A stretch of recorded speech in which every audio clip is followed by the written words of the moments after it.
పేదోళ్ళు పదవిలోకి వచ్చేటట్టుగా చేసే బాధ్యత నా చేతిలో లేదు, మన గ్రామం చేతిలో ఉంది. ఈ రోజు మేము నిలబడుతున్నామని మాకు ఇంతమంది అండుందని పైసలతో రకరకాలుగా టార్చర్స్ పెడుతున్నారు. అందరినీ ఇదే కోరుతున్నాను. ఇది ఒక మా సమస్య కాదు, డబ్బు లేని ప్రతి ఒక్కరి సమస్య. మాకు వచ్చిన ఉద్దేశం మాకు తెలిసింది ఏంటంటే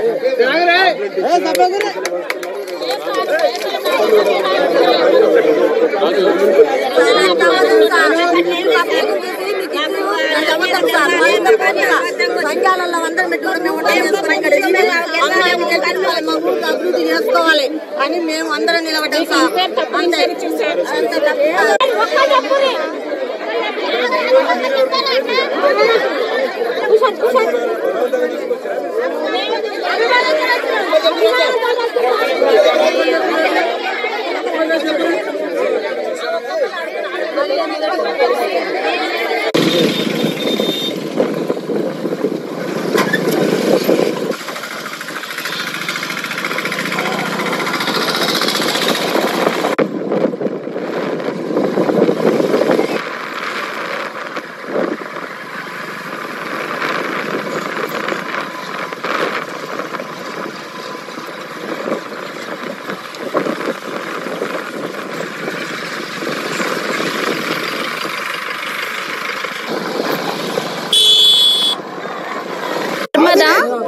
అమ్మనబోలు గ్రామ పంచాయతీ టీఆర్ఎస్ సర్పంచ్ అభ్యర్థిగా నేను పోటీ చేస్తున్నాను.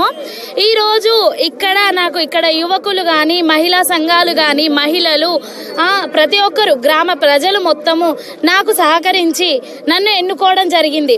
ఎందుకంటే మా నాన్నగారు ఇక్కడ వచ్చిన ఛాన్స్ ఏంటంటే జనరల్ వచ్చింది. జనరల్ వస్తే మా నాన్నకు మేము 3 పిల్లలం. ఇంకొకటి ఏంటంటే మా నాన్నగారు 14 సంవత్సరాల నుండి టీఆర్ఎస్ పార్టీ కోసం తన వంతు కృషి చేసి పార్టీని కాపాడుకుంటూ మన గ్రామంలో ఉన్న టీఆర్ఎస్ అభ్యర్థులను నా వాళ్ళు అనుకొని ఆయన సేవ చేస్తూ వచ్చాడు. ఈ రోజు మా నాన్నకి ఛాన్స్ వచ్చింది, కానీ మా నాన్న నిలబడడానికి ఆయనకు ఎలిజిబుల్ లేదు కాబట్టి మాకు 3 మెంబర్స్ కాబట్టి మా నాన్న నాకు 22 ఇయర్స్ కంప్లీట్ అయిన గ్రాడ్యుయేషన్ పూర్తి అయింది. 2 సంవత్సరాలు హైదరాబాద్ లో జాబ్ చేసిన నన్ను మా నాన్నగారు ముందుకొచ్చేలా నన్ను ప్రోత్సహించారు. అదే మా నాన్నగారితో పాటు ఈ గ్రామంలో ఉన్న ప్రతి ఒక్కరు కూడా నువ్వు చదువుకున్న విద్యార్థి, మేము అండగా ఉన్నాం. ముఖ్యంగా యువకులు నాకు చాలా అందరూ అన్నయ్యలకి కానీ నేను చాలా రుణపడి ఉంటాను. వాళ్ళందరూ చెల్లె నువ్వు మా సొంత చెల్లవురా, నువ్వు ముందుకురా, నేను మీకు తోడుంటాను, మేము నీకు సహాయం చేస్తాము, అంతా మేము చూసుకుంటామని ఇందులో 80% మా గ్రామ ప్రజలు నన్ను చాలా ప్రోత్సహించారు. ఈ ప్రాంగణంలో ఈ సభాముఖంగా వాళ్ళందరికీ ధన్యవాదాలు నేను తెలియజేసుకుంటున్నాను.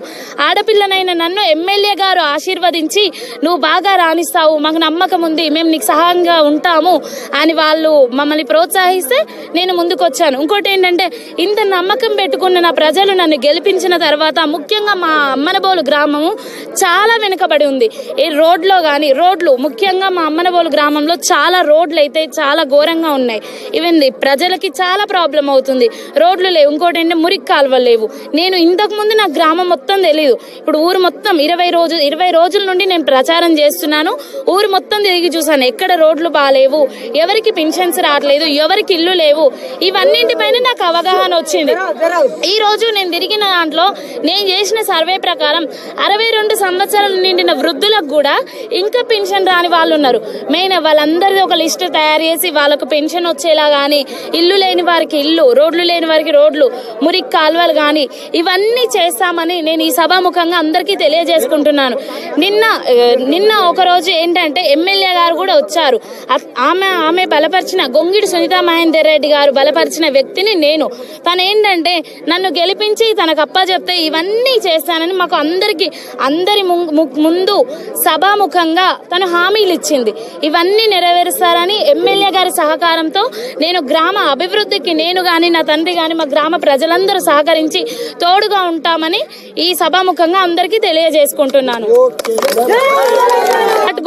బ్యాట్ గుర్తుకి ఓటేసి గెలిపిస్తామని అందరూ ముందుకొచ్చారు. ఈ రోజు వాళ్ళు ఎంత విలువైన పనులున్నా మా కోసం వెచ్చించి బ్యాట్ గుర్తుకు ఓటేసామని ఈ రోజు మేము ర్యాలీ తీసాం. ఎందుకంటే ఈ రోజు లాస్ట్ డే, ఎలక్షన్స్ కి లాస్ట్ డే కాబట్టి ఈ రోజు అందరు కలిసి ర్యాలీ తీయడం జరిగింది.